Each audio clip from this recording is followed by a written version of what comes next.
How to turn off dual camera on TikTok.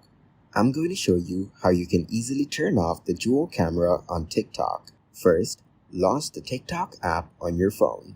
Tap the plus icon at the bottom of the screen to create a new video. On the right side of the screen, you will see various icons for different camera effects. Now look for the dual camera option. If the dual camera is active, there should be an icon for it.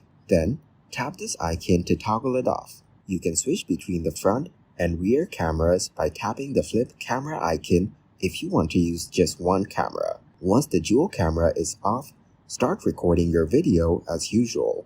After recording, edit and post your video if you wish. This should disable the dual camera feature, allowing you to use only one camera at a time while recording. You can remove the effect by clicking on the effects and seeing the circle with the line. Then, click on it to make the effect go away.